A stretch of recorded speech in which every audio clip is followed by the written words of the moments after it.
Talaga namang ramdam na natin ang summer. Parang nung last month, tsaka December, January, February, talaga namang halos ang asthma ko is araw-araw dahil even here in Cavite, talaga namang napakalabing. But now, sobrang init na ngayon. And this afternoon, I am very much excited to have another collaboration. At talaga namang this year ay binonggang-bongga ng HR Calabarzon ang mga collaboration natin with other mga speaker and mentor. So para hindi na po natin masyadong patagalin, I would like to share my screen. Ayan, mga ka-HR. Na mga excited dyan. Ay, mali ako. Sorry. Ayan, narito na. So, I am very happy to inform na nasa 10,300 plus member na po tayo today, as of today, March 4, 2023. And it's our 3rd year anniversary. Happy anniversary, mga ka-HR Calabarzon. Maraming salamat po sa ating mga ka-HR na patuloy na tumatangkilik sa HR Calabarzon Group. Hindi ko po alam kung paano ako magpapasalamat personally sa lahat ng tumulong, sa lahat ng mga tao sa likod ng HR Calabarzon. HR Calabarzon, talagang hindi ko maitatanggi na nag-umpisa po ito sa pagkakaibigan. Nag-umpisa po ito sa, actually, yung word na demotivation, dahil naramdaman ko, hindi ganun eh. Ramdam na ramdam ko ang pagiging isang HR sa Cavite. Yung panahon na isa kang HR, trabaho mo lahat, pero ang tingin lang sa'yo ay admin clerk. Tapos ang sweldo mo ay minimum ng Cavite. Pero ang trabaho mo ay bonggang-bongga. Kaya ramdam ko kayo mga ka-HR, isang malaking-malaki at sweet na hug sa ating lahat mga ka-HR. Because me, as an HR practitioner, ramdam na ramdam ko po ang pinagdadaanan ng bawat isa. Lalo na po ngayong first quarter of the year kasi marami tayong mga accreditation, certification na mga nire-renew. At isa po tayo sa punong abala sa mga certification. Kaya po ang HR Calabarzon Group ay nabuo dahil sa inyo. Anyway po, ano po ba ang HR Calabarzon? Ang HR Calabarzon po is a registered non-profit organization na nagpo-provide ng virtual at face-to-face learning starting March 18. Ayan, face-to-face na po tayo sa March 18 para sa lahat ng HR practitioner and enthusiast. O, di ba? Take note po hindi lang sa Calabarzon. Hindi lang po sa Cavite, Laguna, Batangas, Rizal, and Quezon. Because nandiyan na rin ang ating mga anak, mga ka-HR, at kaibigan sa Bulacan, NCR, Mindanao, at Visayas. Medyo naglaylo yata ang ating mga ka-HR sa Japan, sa Taiwan, sa India, at sa Hong Kong. Kaya, free ako mag-Tagalog, mga ka-HR. Siyempre po, sa ating mga participant na patuloy na tumatangkilik at sumusuporta sa ating HR e-knowledge para makapagbigay ng free na HR e-knowledge, sila po ang mga humihingi o nag-a-avail ng e-certificate. Ang e-certificate link po natin ay available at open to all until 11:59 p.m. today. Opo, one day na lang po ang ating link opening. At syempre po ang e-certificate po ay ipapadala sa inyo after 2 working days. Hindi po kasama ang Sunday at holiday. Means po, Wednesday po ipapadala sa inyong registered email address. Kami po ay nakikiusap at nakikisuyo na please pakilagay po ng tama ang spelling ng inyong pangalan, middle initial at last name. Lalong-lalo na po ang ating email address para po hindi nagba-bounce back ang inyong e-certificate. Ang minimal fee po natin ay 50 pesos per attendee per webinar. Take note po, hindi po kami nag-entertain ng e-certificate request via email nor messenger for auditing purpose. Siyempre po kasi Credited na po tayo, registered na po tayo. Kailangan po nating mag-file ng BIR. For our GCash number, please do screenshot our QR code. Ang ating number po ay 0919-009-6339. Ma'am Jorina, baka pwede mo silang imbitahin to join our upcoming HR learnings. Yes, of course, here at HR Calabarzon, we are inviting you to join us kasi marami talaga tayong mga upcoming events. For March 11, we have Miss Rita Tsui, the president of HRM and Asia HR Women Club. How does HR as a strategic partner gain an Employer of Choice Award for the organization? Now, this is also at the same time, and also make sure to grab the chance to be a certified compensation and benefits professional. Now, this will be on March 24 to March 25. It's an online learning and certification now tailored to the Philippine market. You can go ahead and click on this link to register or search it on Google.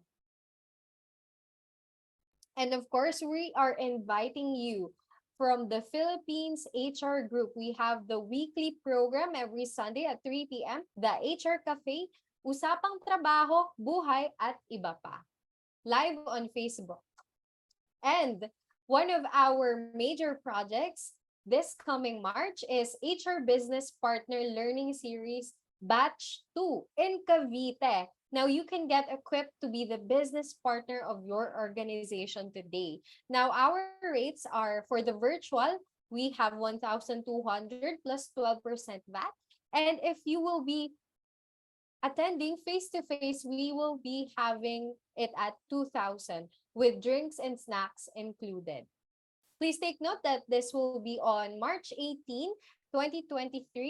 And the location of this is in Dasmariñas, Cavite. The start of this session is from 8:30 to 5:30 p.m. And of course, we have a special rate for our students. We have a free learning series in Cavite for our students, especially because without them, HR Calabarzon would not be possible. Now, it will be on April 1st on a Saturday at around the same time. But this is only face-to-face, so slots will be limited. And of course, we also have the same HR Business Partner Learning Series in Bulacan due to high demand with our certified global practitioner, Miss Vivian Cruz. And of course, syempre, bukod sa dahil nga sabi nga ni Ma'am Jorina, meron tayong major project, lagi pong meron tayong partner na free para sa mga estudyante. So, kung meron po tayong April for Bulacan, May 6 sa Bulacan, on June po, magkakaroon din po ng free for mga Bulakeños student ng HR and Psychology na pre-learning series for all students. And we will also have our face-to-face HR Business Partner Learning Series in Laguna. Date will be announced and venue. Same price pa rin po tayo. Pag virtual po is 1,200 plus VAT. At kung face-to-face, 2,000, including na po ang AM, PM snack and lunch. Ganon din po, pati sa student, meron tayo. Meron din po tayo sa Batangas. At magkakaroon din po tayo sa Rizal and NCR. Pag-iisahin na po natin ang Rizal and NCR maging sa ating mga estudyante. And dahil nga po may nagre-request, we will be also going to Quezon. Baka po ito ay November. Ayan, kasi medyo malayo po ang Quezon at gusto sana namin pare-pareho lang din ang rate.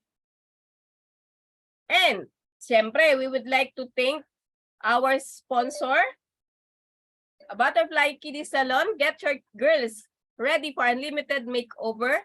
Meron silang hair and makeup, nail art, face painting, and everything. Meron pong mga iba-iba pa. Please do contact Miss Ludelyn Israelia at 0936-628-6487. We would like to request everyone in Zoom na kung maaari po is camera or video on while the session is in progress. Makisuyo pong pakimute ang ating microphone kung hindi naman po tayo magsasalita. Kung sakali naman pong meron tayong idea o gusto nating ma-recognize, please do use chat box or raise hands. Ma'am Jorina, maaari mo bang maipakilala ang ating speaker this afternoon? Of course, the honor is mine. Our speaker for this afternoon is an HR expert and a change management champion with extensive years of experience, about 26 years in the industry. That includes labor relations, training, internal communications, and organizational development. Mostly, he has experience in multinational companies, and some are even in regional leadership capacity. Asia in particular. He has also spent about 3 years in learning and development and international communications as a regional manager for Asia SBU for a US-based power generation company.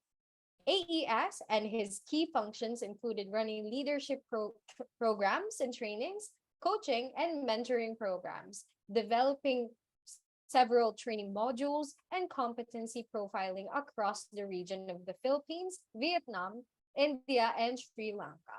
Now, at jobstreet.com, as its HR manager, he developed the job evaluation program for the company. He has also facilitated the competency profiling and executed salary restructuring programs because of those initiatives. He is currently the Assistant Vice President for HR, IMS, and Project Administration for DDTKI and its group of companies. He is covering 5 businesses in construction, property development, aqua farming, and food production industries. Also, as Development Dimensions International Incorporated certified international facilitator, he can run any of its training program to any company and country to where DDI is also accredited. Introducing our HR professional and trainer, Mr. Santi Mersado. Give him a round of applause, everyone. Thank you so much, Jorina and Neddy, for that very long and warm introduction. Okay, maraming salamat po, and we're happy to be here. I'm particularly happy to be here talking to you, speaking to you, and helping you, become better HR professionals. In Formidea, we strongly believe that now more than ever, HR plays a very important advisory role to the organization. We should remember that we should always take that every opportunity in helping our organizations make sound business decisions concerning our people and concerning our processes. And also, we in Formidea, we would like to take that opportunity to help HR professionals, such as yourself, to imbibe that role and that opportunity. And this topic for today is very timely, with that objective. And with that, let me share my screen. Okay.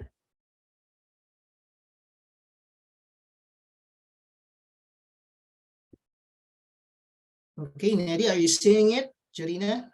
Yes. Okay, so today our topic is about HR in the forefront, of driving and leading organization change. So it's very timely, because I guess everyone is, I know everyone is aware that in the past 3 years, globally we experienced a very major change, in the way we look at things, in the way we do things in our organization, in our personal life, due to the pandemic. So we had a lot of learnings about it, and we will talk about it later on as we go through the discussions. I'd like to briefly introduce again myself. So as Jorina mentioned, I'm 26 years HR professional.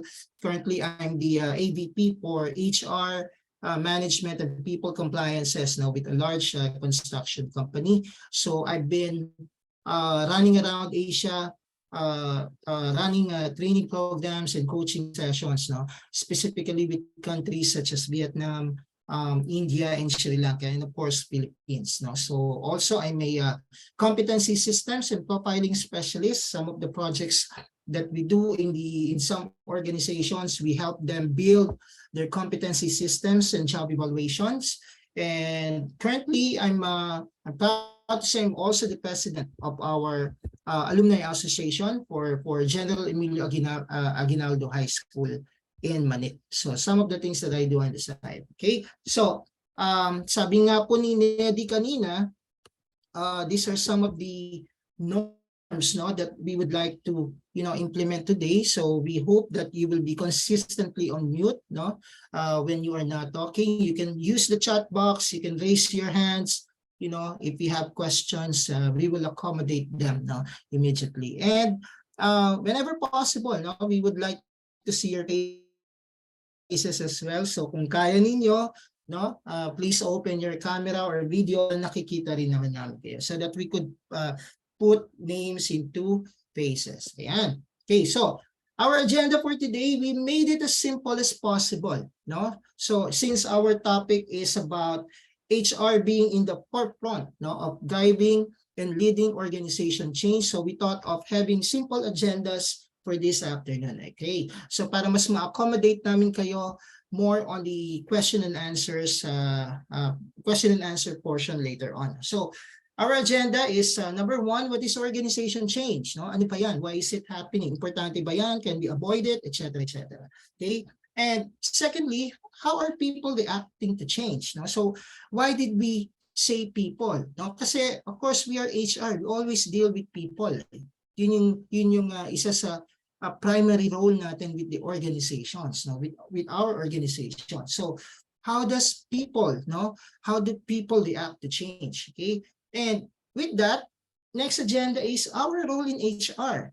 No, so ano ba yung role natin in order to make sure, no, that we are able to navigate these changes and make use of these changes to the advantage of our organizations, no? And lastly, what can be our major key takeaways, no, with all of this discussion. So those are my simple agenda, Nedy and Jorina, no, unless you want to add anything to that. Very good with that. Okay, so let's talk about organization change. No? So let's talk about it a little more. Okay, so when you say organization change, basically it talks about to the actions in which a company or an organization, or a business alters a major component or content of its organization. So meaning, if your company suddenly think about changing its culture, no, intentionally or unintentionally, or changing its technologies, changing its structure, no, or yung inyong manpower complement or manpower structure, etc., etc., or changing the infrastructure, no, the business platform wherein you operate, or your core businesses, no, or maybe an organization would implement some major changes, no, in its internal processes. Okay, especially when an organization would shift from being ISO, a non-ISO, to an ISO organization. So ang effect niyan mostly is into changing a lot of its major processes, no? Or whenever an organization, no, would tend to change, no, some of its major policies. So any one, any two, or any three of this, potential components, no, or changes in the organization is called organization change, no, and etc., etc. It may have some more bucket list, no. It depends on your organization kung ano yung mga changes na pinagdadaanan niya. Okay, so the reality today, why are we discussing this, no? So ang reality kasi ngayong panahon na to, no, so the reality today is we are in the VUCA world, no? Later on, explain natin ano yung ibig sabihin ng VUCA world. Okay? Second, growth remains to be key, no? Lahat ng organization should strive for growth year in and year out. Later on, malalaman natin bakit at kung sino nagsabi niyan. Okay? And nowadays, good enough no longer is. No? Hindi lang tama na good ka. No? So there are a lot of expectations also from you, from your people, from your organizations. No? From the management, from your clients, from other business partners, or even from your community. So good enough no longer is. Mas malaki yung expectation sa atin, no, sa ating negosyo, no, coming from our management and coming from our other stakeholders of the business. Okay? So, sabi natin, number one, no, reason why we're discussing this because we are in the VUCA world nowadays. No? VUCA meaning there's volatility, there's uncertainty, there's complexity, and there's ambiguity. Okay? Minsan yung alam natin na tama or alam natin na magaling, hindi na pala. No? Come to think of it, who would have thought, no, what COVID can do? Diba? Lahat tayo nagulat, lahat ng negosyo na akala natin, you know, hindi mababago, etc., etc. Lahat yan binago ng COVID. Okay? Competition is no longer linear. No? Baka iniisip natin ngayon, yung mga kumpanya na kapareho natin ng negosyo, yun lang yung ating mga competitors. No? So, ang realization, ang katotohanan today, hindi na ganun ang competition. Sometimes yung mga company na hindi mo inakalang competitor mo, turns out, no, unti-unting kinakain yung market share mo. Unti-unting ginagapang yung inyong mga kliyente, inyong mga business partners. And of course, nowadays, no, sa hirap ng buhay ngayon, no, with all the issues about inflation, with all of the issues about the economy, no, global economy is projected in the next 2 years, no, na bababa pa ng bababa, no, as an effect of the COVID 2 or 3 years back, no. Everybody wants to be significant. Okay? Lahat tayo pati ang negosyo natin, gusto nating maging significant sa mga kliyente natin dahil ayaw natin silang mawala, no? So, we are in the VUCA world wherein sometimes things easily evaporates, no? Things change rapidly, okay? We are in a world wherein the marketplace is very chaotic, no? The marketplace is very inexact, no? Hindi natin, minsan nagugulat tayo sa behavior ng market. And we are also in a world now na ang competition natin hindi lang linear, no? Hindi lang yung inaakala natin na direct competition. Okay? So, now, thank you. I would like to acknowledge si Aris saying tamang-tama po sa amin yan sa NVSU kasi bagong president po kaya may organization changes po talaga. So, I hope, no, na makatulong po sa inyo itong session na to. Okay, so for example, no, sabi ko sa inyo kanina, business is no longer linear yung competition. As an example, sa jobstreet.com, I was the HR manager of jobstreet.com now for a couple of years. We were the very best at the time. So alam ko lahat kayo alam niyong gumamit ng Jobstreet kasi may kasabihan nga hindi ka HR kung hindi mo alam ang jobstreet.com. Tama ba, Neddy? No? So lahat yan at some point, lahat tayo at some point in our lives, nagamit natin yan. Or even now, alam ko, marami sa atin may account pa sa jobstreet.com. Okay, so during that time, we were number 1. No? And alam niyo ba sino yung second competitor namin, second down the line? Dalawa lang yung nakikita niyo sa bus dati, di ba? Jobstreet.com and ano yung isa? Neddy, would you know?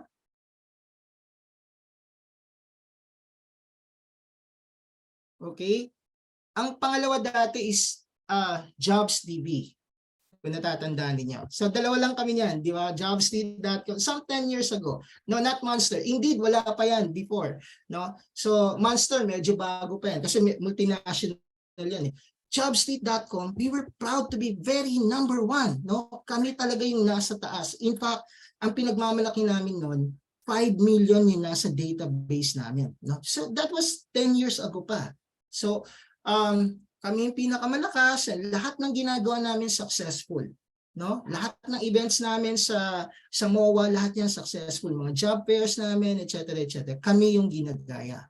Okay? So we thought, ang mga kalaban lang namin, yes, Monster, maliit pa lang yan kasi multinational yan, wala pa sa marketplace masyado dati. Jobs DB, far second sa amin before, no? No offense, met. Workabroad.com, medyo maliit din, no? So we kampante kami.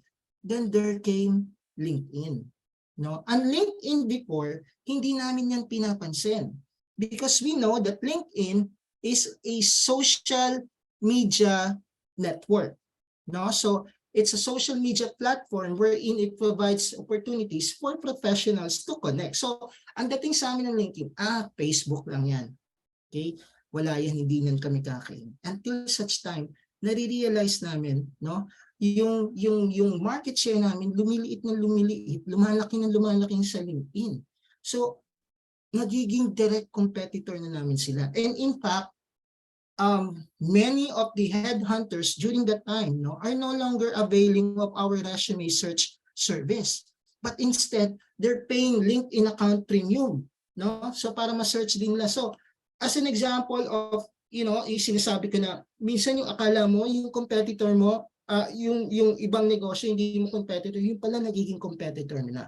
No? So that you have to be very much aware of that. So the next reality, sabi natin, is growth remains to be a key business strategy. Okay, remember this, I learned this from Francis Kong himself. No? So when I attended one of his learning sessions from the Level Up Leadership training session, and sabi niya, a business that is not growing is a business that is dying. Okay, so wag tayong papakampante na okay, year in, year out, consistent yung revenue natin, consistent yung profitability natin, we're not doing something new, status quo tayo, etc. Baka dumating yung time, magulat tayo, no, na naiiwan na pala tayo ng ating mga competitors. Okay? So, remember, a business that is not growing is also a business that is dying. And that same principle applies with our career. Okay? And that, iiwan ko sa inyo yung challenge na yan, no? Are you having the same career, the same, the same activities? Are you still learning something new, etc. So, pag-isipan niya, no? It can also apply in our career. If you're not doing something new, if you're not doing something else, then probably the question is, am I still doing things right? Okay? So, hindi ko sinasabing tama ako, but I'm just trying to pose a question and relate the business principle into our careers. Okay? So, the third reality is good enough no longer is. No? Nowadays, nobody wants average. Di ba, Nedy, pag nag-hire tayo, meron tayong 3 aplikante, sino yung kukunin natin doon? Di ba? Yung someone that we think will put more value to the organization, hindi lang average. No? And winning leaders know their purpose and communicate them. Okay? Yun yung isa sa mga magagandang katangian supposedly ng winning leaders. No? Alam nila yung kanilang gustong gawin.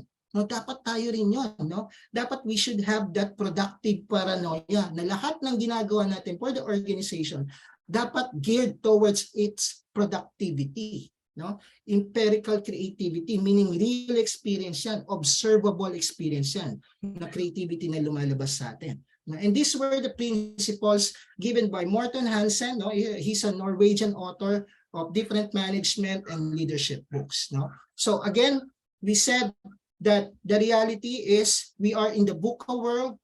No, growth remains to be a business key strategy, and good enough no longer is. So the question, so if those are the reasons why organizations change, no? So the question now is organization change bad? Okay, masama ba yan, no? Masama ba na nagbabago ang organization? Okay. So come to think about this, now there are 2 types of organization change. One are the changes that you plan. Okay, yung planned organization change, these are the changes that majority part of your strategic plan. Okay, di ba tayo as a company, normally in HR, we're joining the strategic plan process. We plan for 3 years to 5 years or some even 10 years down the road, no, ano yung direction ng organization. So lahat ng sinulat nyo doon, no, that is part of your planned organization change. Tama po ba? Next, whenever we need to make a response to an imminent market situation, planado pa rin yan. Okay? Sometimes, di ba, may bagong product na i-introduce sa market. Tama po? Merong bagong player, no, competitor na darating sa market.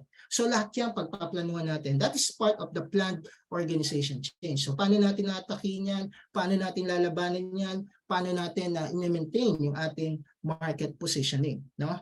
And sometimes technological advance, no, or non-advance is also part of the planned organization change. Ibig sabihin, pag may bagong dumating na technology that you want to embrace or you want to buy, no, that's still part, no, of our planned organization change. Kaya ako po sinabing non-advance is sometimes, di ba, may darating na bagong technology, hindi natin kayang bilhin at ayaw nating bilhin, no? So kailangan pagplanuhan pa rin natin anong gagawin natin kung hindi natin kukunin yung technology na yan.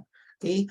Kasi lahat ng companies ngayon, especially those that are into customer servicing, everybody's talking about digitalization, no? So change of technology. Okay? So first type of organization change, no, is a planned organization change, meaning strategic plan, sometimes response on imminent market situation or technological advance or not advance. Alam niyo po, as HR, I'm hoping that you are part of the strategic planning process of your company, especially if you are already in the leadership position.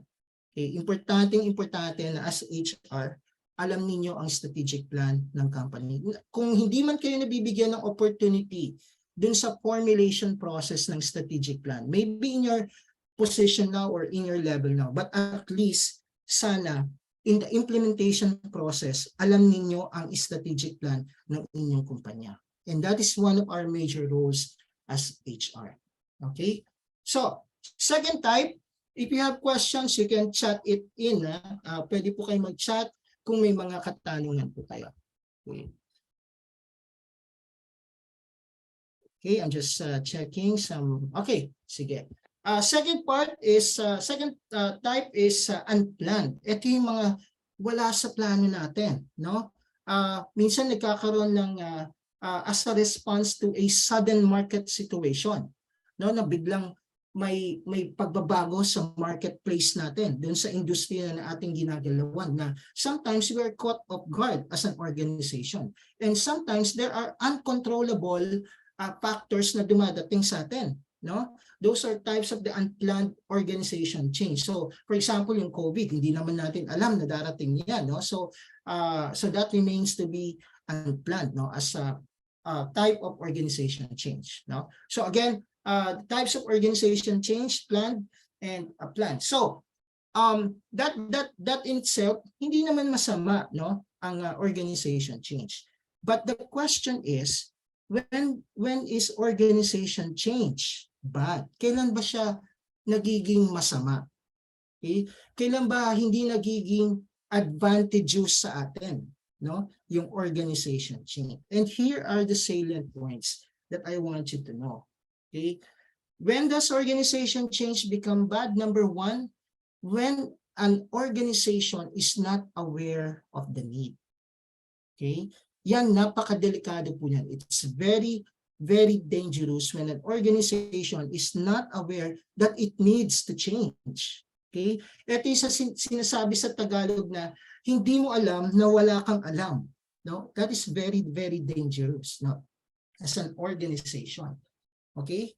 Second level is when an organization is already aware, no, but is not strategizing. Okay? Kung ang negosyo ninyo, alam, no, na kailangan na ng organization change at wala kayong ginagawa, that is no different, no, from the first level. Wala yung pinagkaiba kasi wala ka pa rin ginagawa eh. Kumbaga sa Tagalog, alam mo na, no, pero hindi mo lang alam ang gagawin mo at wala kang ginagawa. Okay? Next level or next criteria when an organization change becomes bad, no? When an organization strategizes but is not implementing it. Okay? Kumbaga, alam mo nang gagawin mo, pero hindi mo pa ginagawa. Okay? So, alam mo na may issue, kailangan mo na mag-change, alam mo na kailangan mo na mag-isip, nag-isip ka na, but then again, pagdating sa implementation process, minsan din tayo sumasablay, hindi natin isinasagawa or hindi natin ginagawa ng tama. Okay? And then, lastly, when does organization change become bad? Is when an organization implements, no, the strategies on the changes but is not measuring them. Kumbaga, ginagawa mo na pero hindi mo inaalam kung tama at sapat ba yung ginagawa. Okay? So I hope that's clear with you, no? Hindi po masama ang organization change. It's inevitable. No? Sometimes or most of the time, it's good for the organization. Nagiging masama lang yan because of these situations. No? When you are not aware that there's a need, when you're already aware but you're not strategizing, when you have strategized already but you're not implementing, and when you have implemented already but is not measuring, no, kung tama ba yung ginagawa niyo. Okay? So, therefore, okay, there's a need, you know, as a organization, there is a need for us to navigate organization change. And that is the very answer to that. No? If you want to address these changes to your advantage, no, then we have to navigate these changes, no, or navigate the organization change. Okay? So, but before that, no, as HR kasi we normally deal with people, so we have to understand how people react to change, no? Kasi tayo HR, hindi naman madalas yung mga kanegosyo natin ang kausap natin, di ba? Hindi naman supplier ang kausap natin, hindi naman kliyente kausap natin. Most of the time, sinong kausap natin? Tao natin, di ba? Managers natin, executives natin, no? Yun ang role natin sa organization, eh. So, since most of the time, tao yung ka-deal natin, no? So we have to understand how does people react to change, no? So, paano ba nagre-react yung mga tao kapag nandiyan na yung mga pagbabago? And here are the 4 types, no, of reaction to change. So these are the common reactions to change. First step, okay, first reaction, we tend to be a victim. Okay. Second, we tend to be a critic. Okay. Next, we tend to be a bystander. And then lastly, we tend to be a navigator. Okay. Later on, pag-uusapan natin yan isa-isa, no? And aalamin natin bakit important na alam natin, no? Why is it important that we know how people also react to change, okay? So, first is being a victim. So, eto, alam niyo, di ba nauso yung marami sa participants ngayon are still millennials, you know? So, nauso sa social media yung terminology na anyari. Diba? So parang ganun yung unang reaction. Anong nangyari? What happened? Why is this happening? Why can't things stay the way they are? No? Nung nagka-pandemic, ganyan yung naging reaction natin lahat eh. Nasa denial stage tayo eh. We felt angry, we felt depressed. Bakit ako naging biktima? Bakit tayo nadamay? Mga Pilipino tayo. Sa China naman galing yung virus, yung mga ganon. No? So at the onset, most of our reactions, we felt angry, we felt depressed. No? We feel angry, we feel depressed, and hindi natin matanggap minsan na ganun yung nangyayari. Okay? So we are in a victim mode. We are in a denial stage. No? Na hindi pa natin tinatanggap na nangyayari yan. At the same time, no, sinisisi natin sa lahat, sa maraming tao, bagay, pagkakataon, no? Yung mga nangyayari yan. Okay? So that is the first reaction to change. Second reaction to change is when we are already on the critic mode. Yan, medyo natanggap na natin. Yan, nangyayari yan. Ito yung nauso, kaya nauso sa social media platform yung terminology naman na mema. Diba? Marami sa ating mga Pilipino may masabi lang sa social media. Kinikriticize lahat ng pagbabago, lahat ng especially during the COVID, no, lahat ng naging tawag dito, lahat na naging protocols ng gobyerno, no, lahat yan nakikita natin. Okay? Sometimes we say that, this hasn't worked in the past. Bakit yung mangyayari ngayon? First time pa lang naman yan, no? So, tapos na tayo din sa denial stage, sa angry stage, no, sa anger stage. Nandito na tayo sa stage na kinikriticize na natin lahat na nangyayari. Okay?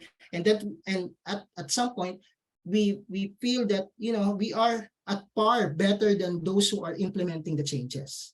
Okay? Kasi nga, nandun tayo sa stage na hindi natin tinatanggap that these changes are inevitable, tapos kailangan natin sa organization. Okay? Next is, nandito na tayo sa bystander mode. Okay? So, tapos na tayo dun sa denial, anger stage, tapos na tayo dun sa criticism stage, nandito na tayo sa bystander mode. Bahala na. Hindi naman ako sigurado dyan. Obserbahan ko na lang muna yan. Okay, so we are showing reluctance to get involved, no? And waiting for others to make decision and take the lead, no? Kaya nauso yung terminology rin na DEDMA, no? So kung yung first step is anyare, second step is MEMA, ito DEDMA, no? Hindi na natin pinapansin. Bahala na dyan kung anong mangyayari. Okay, gagawin naman ng sales yan, gagawin naman ng operations yan. So supportahan ko na sila. Hindi na ako mag-lead. HR lang naman ako, wala naman akong kinalaman dyan. Okay? So, question, is it masama ba yung ganong mga reactions, no? Yung mga ganong initial reaction. Masama ba na maging victim mode ka? Masama ba na mag-criticize ka? Masama ba na maging bystander ka? Maging deadma ka na lang? Okay? The answer to that question is no. No? Sometimes, or most of the time, those reactions are merely natural, no? Natural lang yung mga ganyan reaction. There's no right or wrong, on your initial reaction to change. But what matters is you end up as a navigator. And yan yung isa sa mga critical rules natin, no? Sa HR in regard to organization change. Kasi sabi nga natin, change is inevitable, okay? And important most of the time, not all the time, no? And change should be navigated, no, in a business landscape. Okay? So, with this idea, no, sabi natin talagang mangyayaring change, no? And we know that it should be navigated accordingly. Kailangan ma-manage natin yan. Now, the more important question is this, no? Ano yung role natin sa HR for our organizations, no? In terms of navigating these changes. Okay? So, alam niyo po, as HR, we should always wear our business hat. No, in my many years of HR experience, ang tinatanong sa akin, Sir Santi, ano po ba talaga ang HR? No? Kayo ba at some point natanong niyo sa sarili niyo, ano ba ang HR sa organization niyo? Okay? Tama ba yung sinasabi ni Neddy na ang HR sa inyo ay taga-tago lang ng files, taga-compute lang ng payroll, etc. Taga-gawa lang ng timekeeping process, taga-compute ilan leaves na yung meron kayo, taga-bawas ng tardiness, no? So, ano ba ang role ng HR? Ang HR, pag ako po tinatanong, ang HR, simple lang, puso at pera. No? Tayo ang puso ng organization, alam natin ang puso ng mga tao, dapat alam natin ang gagawin ng management. Okay? At tayo rin dapat, we should always wear, no, our business hat. No? It is our role to support the business all the time. No? All the time. It is our role to make sure that our business are profitable. No? So we should drive and lead, no, those organization changes. Okay? And that is one of our critical rules in the organization. But when I say drive and lead organization change, maganda pakinggan, no? But we have to understand, we have to be very practical, no? Dadalawa lang po ang ating major stakeholder, no, when we navigate change. Okay? Stakeholder meaning dalawa po yung dapat na kinikibo natin, no, whenever we need to drive organization change. Number one, the organization itself, the company. Okay? And then secondly, most of the time, no, ito yung ginagawa natin, our people. our employees. Sometimes kasi there are other components of the business, the community, no? Sometimes other parts of the business take care of that. Suppliers, some part of the business take care of that. Yung mga kliyente natin, of course, no? Our operations, our sales team take care of that, no? But in a very practical sense, our major stakeholder in terms of managing the organization, dalawa lang po yan. Our organization itself, the company, and our people. Okay? So, in understanding, organization as our stakeholders, dapat alam po natin itong mga internal factors ng ating organization. Sinasabi ko po dito, para matulungan natin yung mga organizations natin to navigate the changes na nangyayari sa ating organization. Number one, dapat alam natin itong mga internal factors. Dapat alam natin kung ano yung strategy ng kumpanya. No? Dapat we are at least aware, no, of our strategic plans. Dapat alam natin yung core operations natin. Dapat alam natin magkano yung kinikita natin, paano tayo kumikita, paano tayo nagkakaroon ng profitability, no? Paano tayo nagkakaroon ng margin, ano yung position natin sa market, ano yung mga product portfolio natin na binibenta natin sa merkado, ano yung mga services, no, na binibenta natin sa merkado. Okay? So for you to be effective in managing your organization, no, as your major stakeholder, dapat as HR, alam din po natin itong mga ganitong product. Okay? And it's very, very important kasi nga supposedly business partners tayo. Right, Neddy? Dapat ganun yung mindset natin. Business partners tayo ng kumpanya. No? Katuwang tayo ng kumpanya para palaguin ang kanyang negosyo at alagaan ang kanyang mga tao. Okay? Second factor, when managing organization as a stakeholder, no, external factors. No? Dapat at least alam natin anong relevance natin sa industry. No? Kung ito yung malaking space ng industry na ginagalaw natin, nasan tayo dyan sa space na yan? No? Asan yung market share natin dyan? No? Ilan yung ginagalawan natin? Ilan yung nasa kalaban natin? Ilan yung kalaban natin? No? Ano yung behavior ng competitors natin? Gaano sila ka-aggressive? No? Gaano nila tinatrato yung ating mga target clients as well? No? Ano yung market behavior? Ano yung galawan sa merkado? No? And all other external factors that that may not be part of this list na biglang darating sa inyong kumpanya. Okay? So what we're saying, kasi sabi natin kanina, no, organization is one of our major stakeholders, no, in navigating change, and we have to be effective in navigating change. In so far as our organization is concerned, we have to understand ano yung mga internal factors, yung sinare natin kanina, okay? And ano yung mga external factors. At least as HR, no, we should be very much aware of that. No?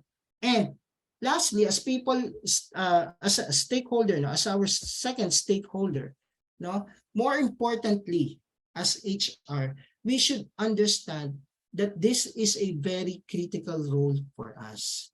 Most of the time, when organization change happen, halimbawa po, nagpalit ng negosyo, nagdagdag ng negosyo, nagbawas ng tao, nag-introduce ng bagong technology, nag-introduce ng bagong proseso, bumili ng bagong kumpanya, binenta yung kumpanya, no? As HR, ang major stakeholder natin talaga ay yung mga tao, no? Yung mga employee natin, sila yung hinaharap natin. Sila yung pinagpapaliwanagan natin. Sila yung mga nagtatanong sa atin, di ba? Kung ano na ang nangyayari. Ang mga common na katanungan dyan, Miss Neddy, mawawalan na ba ako ng trabaho? Okay? Miss Jorina, made-demote na ba ako kasi nawala yung departamento ko? Okay? Or, ma'am, babayaran na ba ako ng retirement pay? Ano yung computation po dyan? Tax-free ba yan? Yan yung mga tanong sa atin eh. No? Kasi we deal with people. No? So, question, how do we drive, no, and lead organization change concerning our people? No? There are three major strategies, no, in navigating organization change, no? In view of both organization and people as our major stakeholders, no? Number one is you have to acknowledge your own reaction. Okay? Dapat alam mo rin, kasi in one way or another, affected ka rin ng organization change. No? Kung hindi ka apektado ng organization change, then hindi ka dapat HR. Okay? Kasi nga business partner ka eh. Dapat alam mo yung nangyayari sa negosyo mo. So, since alam mo yung mga major changes na nangyayari sa negosyo mo, dapat ina-acknowledge mo, no? Kung ano mismo yung reaction mo. Okay? Second, dapat marunong kang mag-assess, no, ng impact ng change. Kasi from there, madederive mo kung ano yung mga steps na dapat mong gawin or pwede mong i-propose sa kumpanya, especially sa management team. And lastly, dapat HR tayo yung nakikitaan ng positive and winning actions, ng positive attitude towards these changes. Okay, so isa-isahin po natin yan ha. So, sabi natin, we said that there are 3 major strategies, no, in navigating organization change. No? Number 1, you should acknowledge your own reaction. Secondly, you should assess the impact of change. And thirdly, you should take positive and winning actions. Okay? Isa-isahin po natin yan. Una, acknowledge your own reaction. Alam na ninyo ito, no? Sinabi natin kanina that nasa na ka ba dun sa stage na yun? Biktima ka rin ba? No? Nasa critic stage ka na ba? Bystander ka pa rin ba? Or nandun ka na sa magandang stage, no, which is navigator ka na or tumutulong ka na, no, para i-implement at tanggapin ng buong puso yung changes na yan. Okay? So in acknowledging own reaction, no, in acknowledging own reaction, dapat you should accept that change is really inevitable, inevitable, no?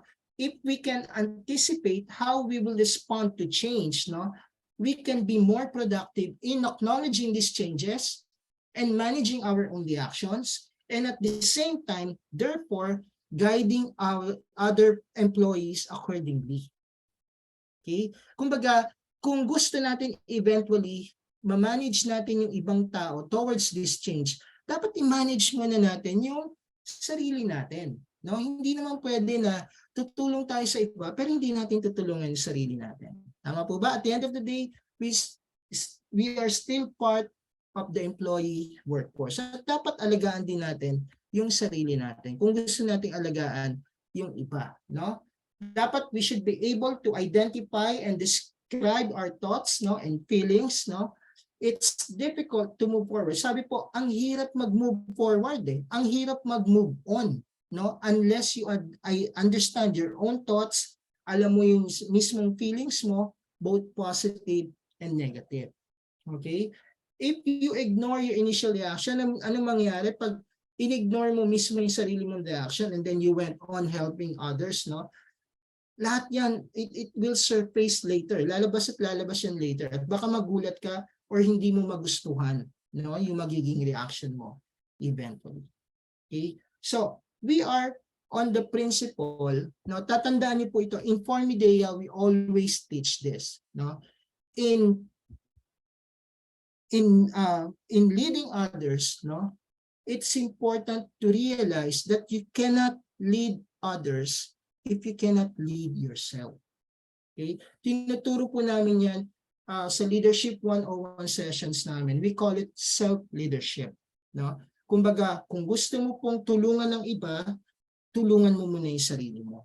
Kung gusto mo maunawaan yung iba, unawain mo muna yung sarili mo. Kung gusto mo maging leader ng iba, dapat i-lead mo muna yung sarili mo. Meaning, kilala mo yung sarili mo, alam mo yung reaction mo, alam mo kung nasaan ka dun sa stages of reactions na in navigating change. Okay? And I'm hoping that you're agreeing with this, no, because it's very fundamental sa leadership, no? Kasi sometimes when you attend leadership, tuturuan ka nila, of course, ng, you know, ng mga basic principles of leadership. Tama po ba? Basic supervisory skills like planning, leading, organizing, controlling. That's very, very basic eh. Pero ang tinuturo po namin, of course, bago mo gawin lahat yan, no, dapat you should be able first, no, to understand yourself. Lead mo muna yung sarili mo before you attempt to lead others. Okay? So, second strategy, no, sabi natin first strategy is acknowledge, own the action. Second strategy, assess impact of change, no? So, in assessing impact of change, it's very important, no, that you should make an objective and thorough assessment, okay, of the impact and of the impact helps separate potential problems from resistance to change issue. No, so ibig sabihin, if you're making an objective assessment of the impact, no, so potentially may eliminate mo yung problema, may eliminate mo yung resistance, no? Mapapababa mo yung change issue ng inyong organization. Okay? And there are many ways for you to be able to assess, no, yung impact and change, no? So sometimes kasi the impact of change, pwede mo yung i-assess sa sarili mo the way you see it.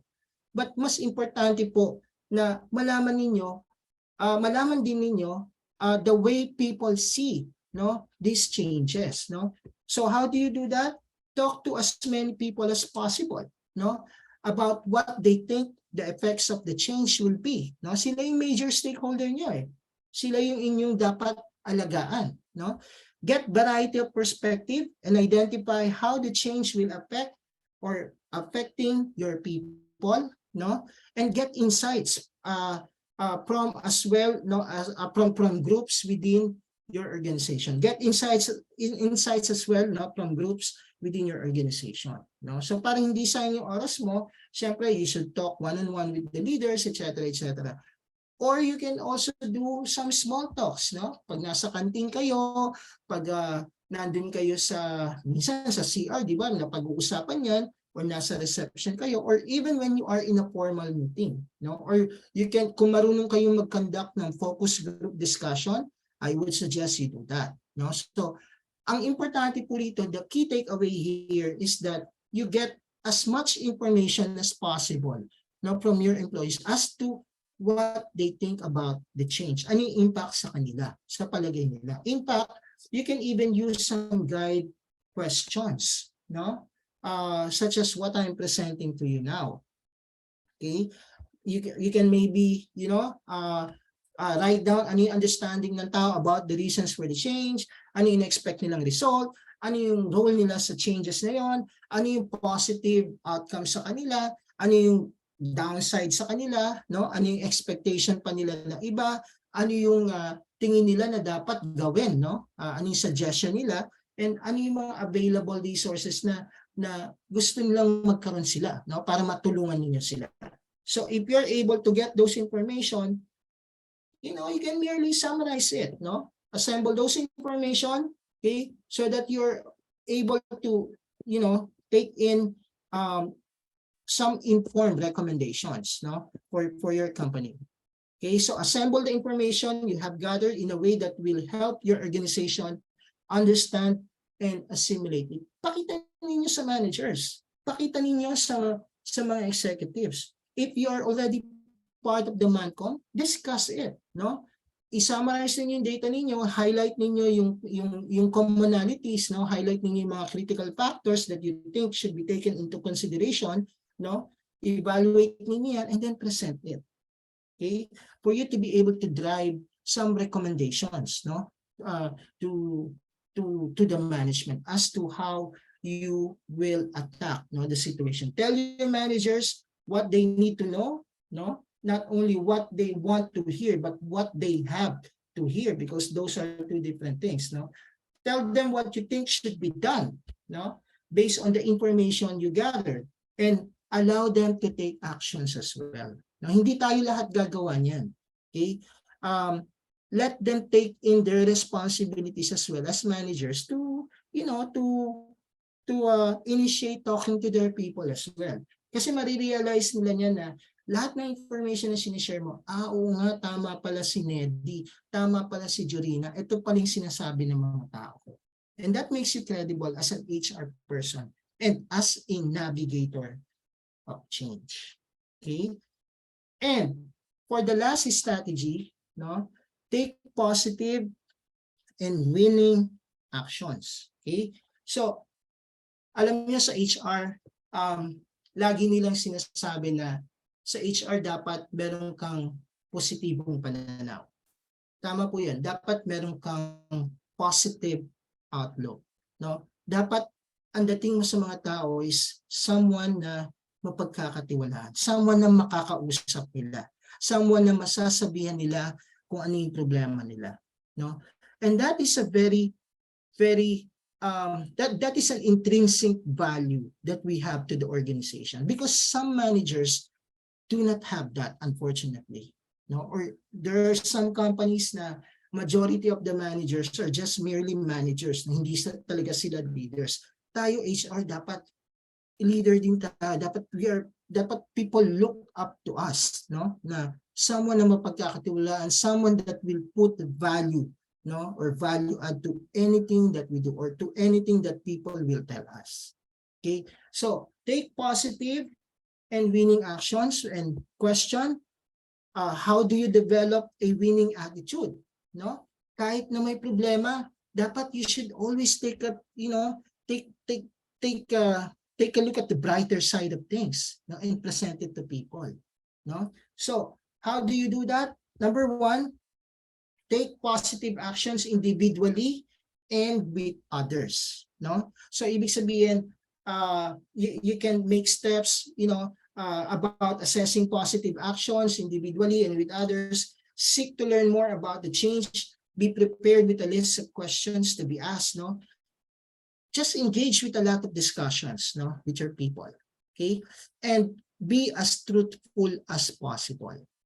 Okay, tell them what you also think, no? Because at the end of the day, empleyado ka rin naman ng kumpanya, no? Unless ikaw yung may-ari ng kumpanya. But kung ikaw yung empleyado din ng kumpanya, HR ka, tell them also what you think about the situation and present to them the bright side of it, no? Na alam mo na, okay, Nedi, ganito talaga yan kasi this is an important business undertaking that we need to undergo, no? Kasi ito yung kailangan gawin ng negosyo, ito yung magiging impact niyan, but eventually, pag ginawa natin yan, in the long run, ganito yung mangyayari sa kumpanya natin. Okay? Dapat ganun natin ini-engage lagi yung mga discussions natin. Okay? Take positive actions, again, with individual and others. Encourage ongoing communication and dialogue. It's always about the dialogue. It's always about how you talk to people, how you present the facts, no? How you encourage them, no? To adopt these changes, no? Find ways to get information about the progress of the change, no? Importante yan na, halimbawa, ongoing process ninyo ng change, ng navigation change, ng organization change, you can even make checkpoint meetings with them or discussions with them. Oh, Nedi, nandito na tayo, ha? Initially, ito yung sinabi natin, pero ito na yung nangyayari. Okay? So, pwede rin ganun para progressive yung approach natin. Forestall humors, no? Huwag natin accommodate yung humors, no? By providing information at it becomes available, no? Kumbaga, kung ano yung information na allowed na tayo i-share, i-share na natin agad, no? Kung may magandang nangyayari dun sa organization change natin, i-share na rin natin agad, no? Let's create that winning culture. Let's celebrate little successes, no? Help develop a shared vision of how the change can be successful. No, ibig sabihin, encourage natin yung mga tao natin na, alam nyo, Jorina, Nedi, pag hindi nyo kami sinamahan dito, ito yung pwedeng maging epekto. No? So dapat we should have this shared vision na ito yung nilulook forward natin in the future. And share success stories, no, from inside and outside organization. Alam nyo, Nedi, in my past organization, naranasan namin yan. And exactly ganito rin ang ginagawa namin. And exactly ganito yung nangyari sa organization. And that is something that I also wanted or envisioned to happen in this organization. I'm sharing a success story. I'm creating a storyline out of real situation. Okay? And also look for and give feedback on areas that need improvement. Okay? So when you engage in a discussion, of course, hindi naman lahat ng changes na yan may positive impact.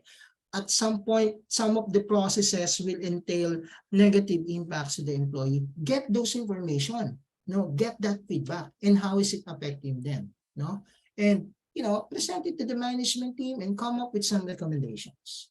Okay, so again, and lastly, stay focused, on the outcome of the change. Dapat you're always looking forward to what the change can deliver to your company. Disregarding little by little kung ano yung magiging impact sa kanila. But looking at the greater picture, looking at the long run, So stay focused on the outcome of the change, identify what you can control and what you can't, and encourage a discussion of what can we do today to move change, in a positive direction. Get information, get feedback, engage in a lot of discussion. Gather the information, qualify the information, analyze the information, create recommendations, and do presentations. Okay? So, again, it's something na dapat kayo din as HR, alam niyo ang role natin talaga in the organization change is to become, eventually a change navigator. Okay? That is one of our critical roles now in an organization. We are a business partner. Hindi na tayo yung sinasabi ni Neddy before, yung HR na during the 60s and 70s time that, we are merely called personnel department. Diba? Taga-tago ng 201 file, taga-compute ng time cards. Hindi na tayo ganun. No? We are already a business partner. Everything that we do should put value add to the organization. Tandaan natin, guys, and this I always say to my people, unless you are engaged in an HR consulting business or in a headhunting business, HR will always be at cost to the organization. Tama po ba? Lagi tayong gastos sa kumpanya. Okay? Kasi we are not directly involved in the production. No, hindi tayo yung kumakamay sa manufacturing. Hindi tayo nagde-develop ng software. Hindi tayo nagbebenta, no? We are at cost to the organization, and the only way we can put value add, to whatever we do is to do business partnering with our organizations. Okay? So, with that, I'd like to go on. I'd like to proceed, with what are the key takeaways, na gusto kong iwan sa inyo as we somehow close these discussions, kasi a lot of things have been said about organization change.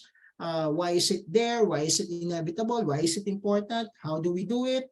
How do we address it? Anong role natin as HR? To me, I'd like to leave you these important key takeaways. Organization change or organizational change, however you may term it, is inevitable. In fact, matakot kayo kung walang nangyayaring organization change because stagnant yung organization niya, and it may not be good, in your organization. Remember, we are in a VUCA world, na lahat nagbabago and some changes are rapidly happening. Okay? So organization change is inevitable. Hindi niyo maiiwasan yan. Darating at darating yan. Okay? Use organization change, to your advantage by navigating it. Okay, so use the organization change to your advantage by navigating it. There's a lot of positive outcomes to an organization change if you know how to navigate it, if you know how to manage it. Okay, and as HR, consider both company and employees as our major stakeholders. And most of the time, sino yung kausap natin dyan? Sino yung major stakeholder talaga natin dyan? Employees yan. Okay, but of course, HR tayo, we should always wear our business hats. Let's also consider the company or the business itself as our major stakeholders. Second, fourth, HR critical role is to drive and lead organization to these changes. Sabi nga natin, if we want to make the organizational change or the organization change to our advantage, then it's our role to navigate it, to drive it, to lead our organization. And by navigating changes means understanding them, okay, assessing their impacts, and creating positive attitude with the employees. Championing it, no, by creating positive attitude or positive outlook, or discussing the brighter side of things, discussing the moving forward items, discussing the effect, the positive effect of these changes in the long run. Okay? Because sabi ko nga kanina, lagi natin tatandaan, and if you are in this profession, no, I would always say na ang HR ay laging puso at pera. Okay? Tandaan po niya, HR ay laging puso at pera. Alam natin dapat ang pulso at sinasabi ng mga tao, at yan ay pinapahatid natin sa ating mga managers, sa ating mga executives. But at the same time, alam natin dapat ang ating negosyo. Alam natin na ang ating mga suggestions ay magbibigay ng karagdagang kita at susuportahan ang ating negosyo. Tama po ba? And with that, maraming salamat po, no, sa opportunity na binigay ninyo sa akin, okay, at sa Formidea, no, para tulungan kayo dito sa discussions na ito. Nedy, Jorina, I turn it over to you, no, for a question and answer portion. Maraming salamat po. Yes. Sa lahat po ng gustong magtanong, pwede pong paki-raise your hand. Ma'am Jorina, do you have any question for Sir Santi? Bukod Sir Santi, bago magtanong si Ma'am, if ever po, how can we contact you? Facebook, Messenger, LinkedIn, saan po ba pwede kung sakaling magtanong o maimbitahan kayo bilang isa sa mga speaker o mag-facilitate ng mga trainings sa kanila? That's good. Maybe, trabaho. how do I do it? I-type ko na lang siguro sa chat box. Ay, sure, no? sir. Okay, sige. If that is possible. Okay. Yan. Thank you so much for opening that, Nedy.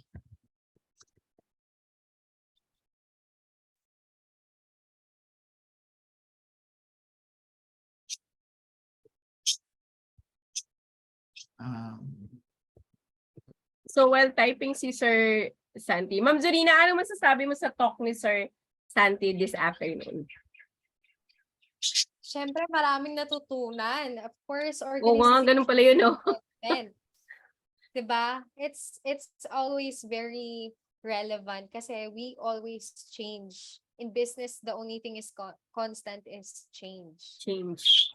Totoo naman. At talaga namang ang pagbabago na yan, kahit naman tayo, di ba, nagbabago rin naman tayo, di ba? Ako kagaya ko, tumataba na ako, ang taba ko na. Di ba? Joke. Sinali yun eh, no? Ang layo sa topic. Pero sa ating mga participant, kagaya nila Sir Alice, nila Ma'am Michelle, nila Ma'am Rowena, Sir Dwight, Ma'am Carla, Ma'am Melanie, Ma'am Sonia, Ma'am Javelyn, Ma'am Anna, dalawa yung Anna natin, Anna V, Ma'am Karen, Sir John Kevin, Ma'am Melika, Ma'am Joy, Ma'am Laline, Sir Carlo, Sir Basha, Ma'am Daniel, not sure ha, Sir James Pauls, Ma'am Karen Ann, Sir JB, Ma'am Lorien, Ma'am Kate, I don't know how to pronounce her name. May mga question po ba tayo? Kasi tingin ko, tingin ko naman honestly yung mga topic o yung mga paliwanag ni Sir Santi ay talaga namang na-elaborate, na-ipaliwanag. At pwede po ba kayo makahingi na sabihin Ayan, sabi ni Miss Melanie Santos, thank you Sir Santi for the very interesting topic. Well explained. Ayan, Sir Santi, we have a question. So the question is, what has been your experience with implementing organizational development and change management throughout your career? Okay, so organizational development and change management, those are two different things, no? Like in the aspect of change management, it can be whenever for example, when I was working with this multinational company, I was the change management champion when we implemented, a new HRIS software globally. No, so I was in charge of uh, being the change management representative for Asia and Europe. So we had a lot of meetings, we had a lot of discussion. So going back to the question,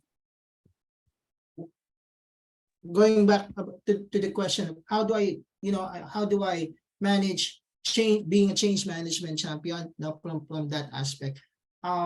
It varies from the role that you are taking. Ako kasi, ang role ko is the overall champion for Asia and Europe. So my goal really is to make sure that, that the change in the HRIS system would be working for the company, no? Alam namin kung ano yung kailangan namin, alam namin kung paano siya gamitin, alam namin kung paano siya i-measure event. So the way to do that is, number one, we have to understand sino yung mga stakeholders namin dito. Okay? Stakeholders meaning, sino yung mga entities na may kinalaman dito sa change na to. Okay? Stakeholders vary from employees, from managers, from the different organizations, etc., etc. So we made a template, no? We made a template na ito yung mga processes that we need to undertake, no? In terms of this change in HRIS. Ito yung mga stakeholders namin in regard to those stages, and ito yung mga steps, no, for us to do to manage these stakeholders. So in terms of change management, really, it's all about managing your stakeholders, no, and meeting their expectations and making sure that whatever you agreed upon, no, will be met. No, so that's how you approach it. Look at sino talaga yung stakeholders ninyo, and ano yung interest nila, and how will you manage it eventually. From an organization development point of view, now based on my experience, again, I always wear my my business hat. The first thing that I have to know, and this is my message to everyone who wants to venture into organizational development as well. First thing that you have to know the strategic plan of your company. Okay? You have to know where is your company heading towards to. Okay? In the next 3 years or in the next 5 years. Question, paano pag walang strategic plan ng company? You look at the strategic plan of the other companies, that are related to your businesses now, that is related to your businesses. So somehow you can derive some ideas as to saan ba dapat papunta yung negosyo ninyo. That's the more important question. Saan ka ba papunta, no? At ano yung pwede mong gawin as HR, no? Para tulungan yung organization mo from here moving towards there. That is the very gist of organizational development. No, you are always geared towards the future of your company. I may not be able to give you specific answers because it varies from one company to another. But what I'm saying is, if you want to be an effective organizational development leader in your organization, you have to know the strategic plan of your company. You have to know where your company is gearing towards to, and you have to come up with programs from your HR, no, to be able to help the company towards that direction. And that is your role. No? Okay? Thank you, Sir Santi. I have another question, a personal question. Kasi we are starting startup a digital marketing agency. Now, how can we apply organizational development in a way that it is still agile, because technology is rapidly changes and startups rapidly change as well? How can we do it in a way that it is agile? It can never be that you have to, my suggestion is, even so you are a startup now, you cannot be a startup and not have anything as a baseline. No, you should always have a baseline. A baseline is ano ba yung gusto ninyong ma-achieve? Short-term, long-term, short-term, mid-term, long-term. No? Where you want to be, what do you want to achieve this year, what you want to achieve next year, what you want to achieve on the 3rd year, on the 4th year, on the 5th year, or however far you can go. No?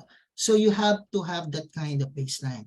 And you have to know ano yung mga strategies ng organization ninyo in order for you to get those targets. No? So meron kang outlook, no? This year, next year, next 3 years, and you have to have strategies, no? In order to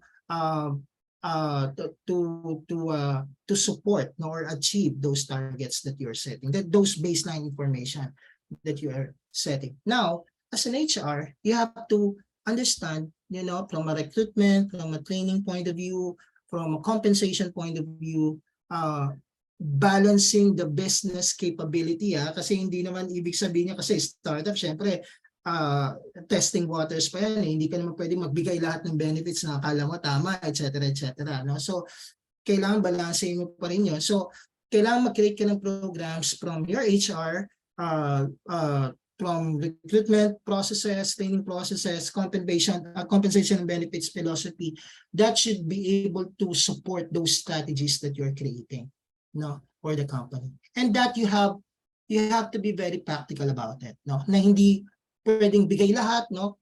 Tingnan mo lang kung ano yung kailangan niyo talaga in order to support, no, your strategies. But then again, hindi mo yung magagawa kung wala kayong baseline information as a startup company. Kung wala kayong baseline target, that's very, very critical. It's very, very important. Kung wala kayo nun, magtanong kayo, no? Tanungin niyo sa region niyo kung meron man, no, ano yung gusto nilang mangyari sa Pilipinas. Tingnan niyo yung business landscape, no, ng mga competitors niyo. Ano ba yung mga sineset nilang KPIs? Ano yung sineset nilang targets, etc. Ano yung mga indicators that they have been successful, no, as an organization? Yun yung mga dapat na tinitingnan niyo. If you don't have it now, you know, tumingin kayo sa labas. Okay? Tingnan niyo yung other business platforms. Okay? Thank you, Sir Santi. And do we have any other questions from our audience here? Ayan. We're live pala on Facebook, no? Yes, sir, we Yes, are. I think wala. Even in Facebook, they don't have question kasi talaga namang napaliwanag na maigi ni sir. So, Ma'am Jorina, I am requesting everyone to please open our video for our mandatory picture taking. Yan. I like that term, mandatory. Yan. O, diba? Naglabasan ang mga magaganda. Ang naggagandahang mga HR practitioner and enthusiasts from Calabarzon. Meron tayong Quezon City. Nag-message kanina si sir. From Quezon City siya. Meron Aris, siya sa trabaho. Nelly, message lang for Aris. Good luck sa bagong presidente ninyo. You know? Okay. Okay, 1, 2, 3, smile. Okay, second slide. 1, 2, 3, smile.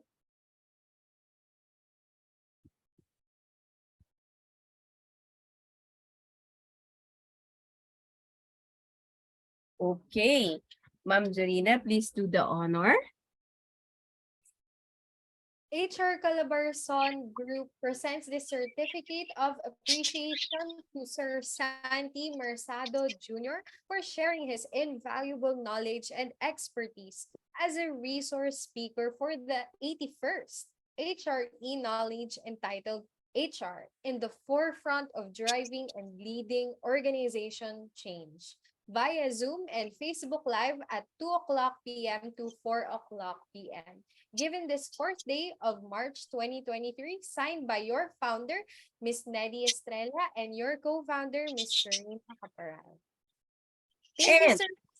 sa lahat po ng gustong mag-request at patuloy na suportahan ng HRE knowledge ng HR Calabarzon, please do screenshot kung paano po natin makikita o paano ang ating proseso Ulitin lang po namin, ang e-certificate po, link ay open po hanggang 11:59 p.m.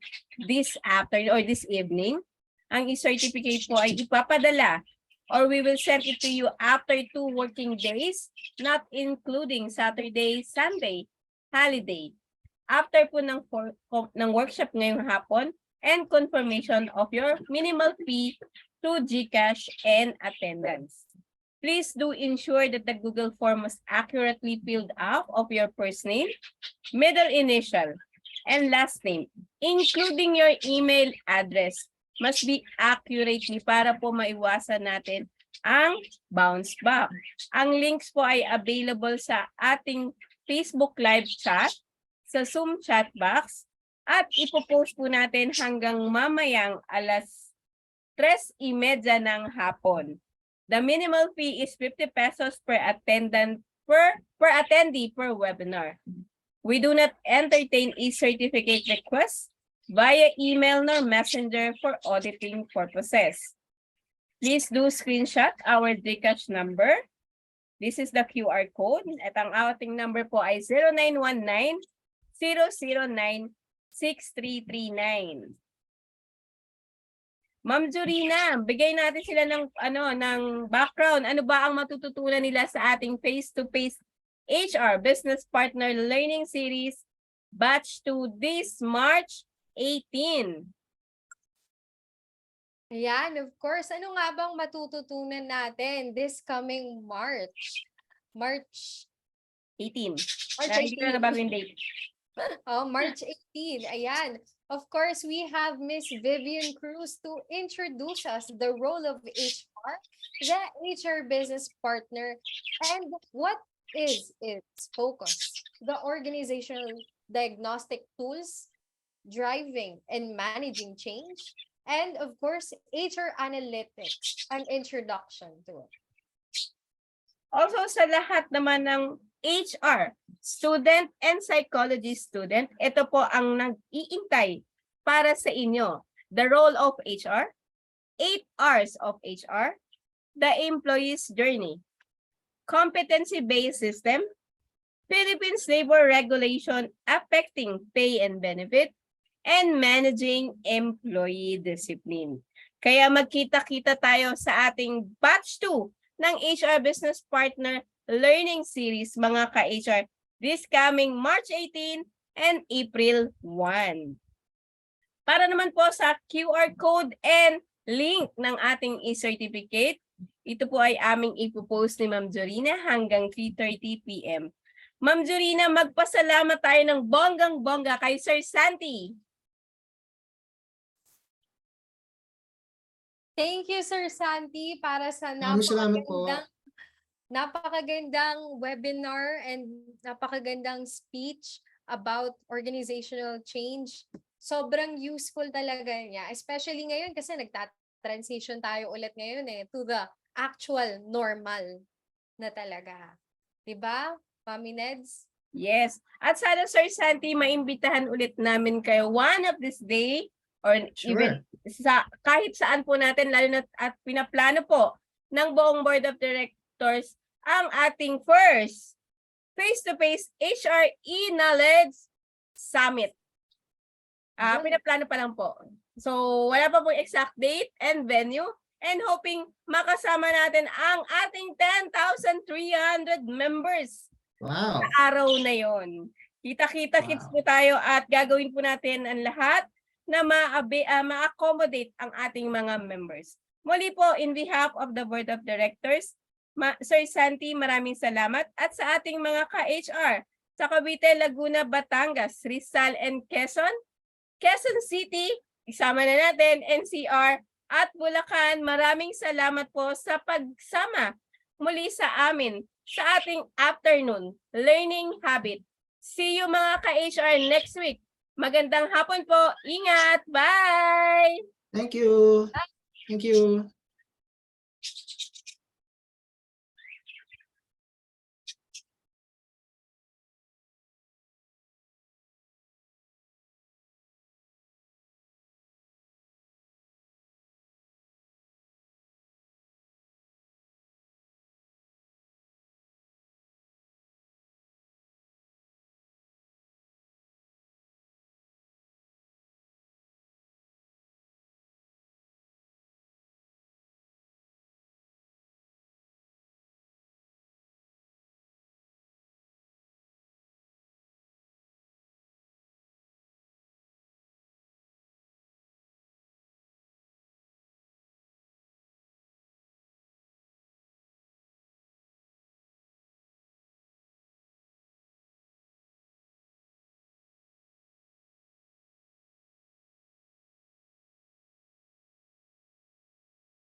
Bye-bye.